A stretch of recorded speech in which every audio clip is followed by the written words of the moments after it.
제가 성모님과 다른 점을 하나 찾게 되었습니다. 제 중심에 하느님을 놓지 않았다는 점입니다.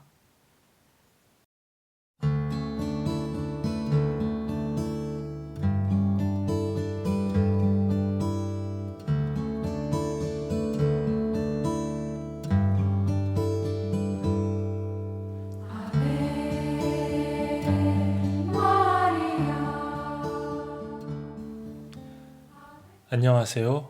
기도학교톡 애청자 여러분. 지난 토요일 5월 성모의 밤을 진행하였습니다. 올해는 신자들을 초대하지 않은 채 수도원 내정 성모상 앞에 형제들이 둥글게 둘러앉아서 묵주기도를 함께하며 소박하게 성모의 밤을 보냈습니다. 주변에 핀 꽃들을 따다가 서툴게 만든 꽃 화관도 씌워드리고 묵주기도 각 단마다 수사님들이 준비한 성모님께 드리는 시, 편지, 글, 노래 등을 봉헌하였습니다. 그리고 묵주기도의 신비를 노래로 불렀습니다. 마침은 성모 찬송 살베 레지나를 함께 부르며 마무리하였습니다. 하느님께 더 열심히 나아가고자 하는 열망으로 주님의 부르심에 응답하여 성소를 살아가고 있는 젊은 학생 수사들.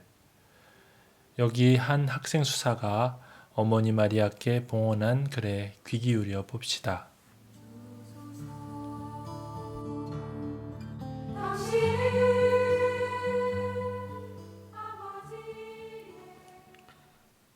해산할 때 여자는 근심에 쌓인다. 진통의 시간이 왔기 때문이다. 그러나 아이를 낳으면 사람 하나가 이 세상에 태어났다는 기쁨으로 그 고통을 잊어버린다. 요한복음 16장 21절. 한 여인이 있었습니다. 그 여인의 이름은 마리아입니다. 그녀의 지상 삶은 시메온이 이야기한 대로 영혼이 칼에 꿰찔리는 실로 진통의 시간이었습니다.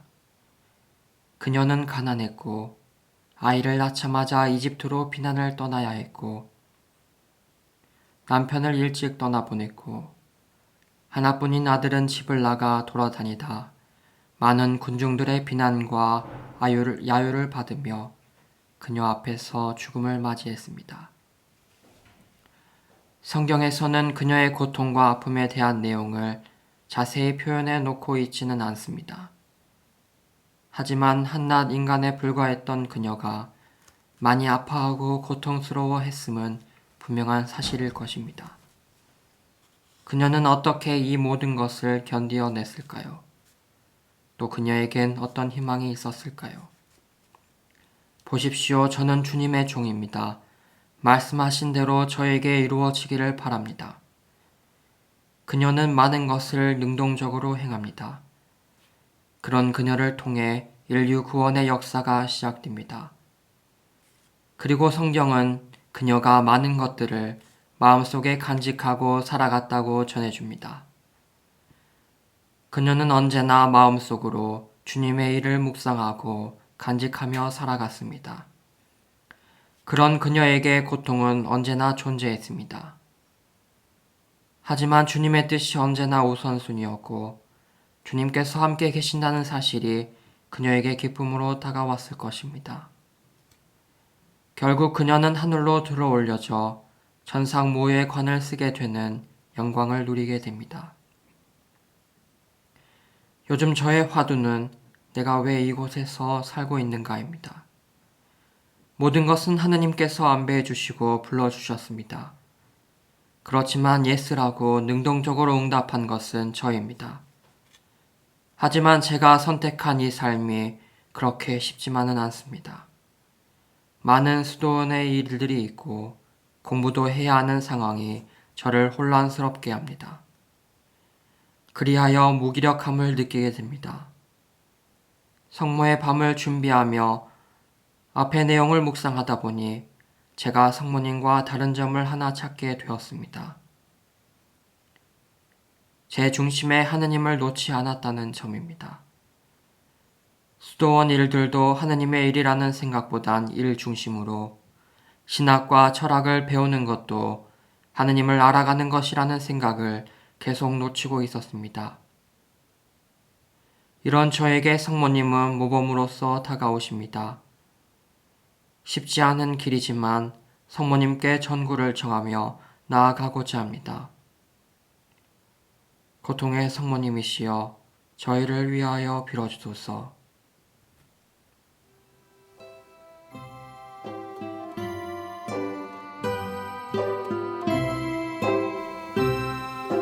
부록편. 제가 속해 있는 가르멜 수도에는 초창기부터 성모 마리아와 깊은 인연을 맺고 있습니다. 수도회가 시작된 이스라엘의 가르멜산은 갈릴레아 평원에 자리하고 있는데요. 그곳은 마리아가 그녀의 마음의 모든 것을 간직하면서 살았던 나자렛 근처에 있습니다. 그렇게 가르멜산에 작은 경당을 지어 성모님께 봉헌하였습니다. 가르멜은 그 원천으로부터 어머니이신 마리아께 깊은 신심을 가지고 살아오고 있습니다. 팔레스티나 지역이 사라신에 의해 침공당했을 때 가르멜 수도자들은 이제 가르멜산을 포기해야만 했습니다. 수사들은 길을 잃지 않도록 성모님께 전구를 청하였고 성모 찬송을 노래하는 동안 동정녀께서 나타나시어 그들에게 바다의 별이 되어 주실 것이라고 약속하셨습니다. 그렇게 수도에는 유럽으로 퍼져나갔고 마리아께 대한 이러한 깊은 신심으로 수사들은 가르멜 산의 동정 마리아의 형제들이라고 불리게 되었습니다. 1246년 영국에서 당시 총장으로 선출된 시몬 스톡은 성모님의 중재 없이는 수도회가 오래가지 않을 것이라는 것을 잘 알고 있었습니다. 그래서 마리아께 도움을 청하였고 모든 공동체를 보호해 주실 청하면서 수도회 전체를 성모님의 보호 아래 두었습니다.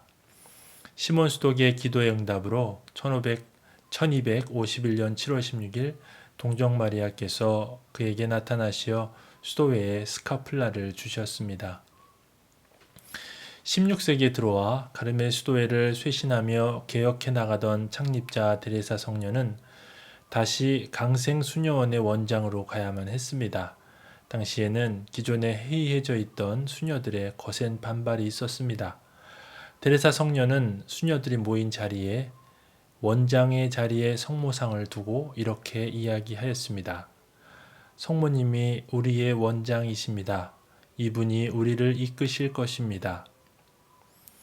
성모님은 창립의 많은 고난 중에 바다의 별처럼 데레사를 인도하여 주님의 뜻을 따라갈 수 있도록 도와주셨습니다.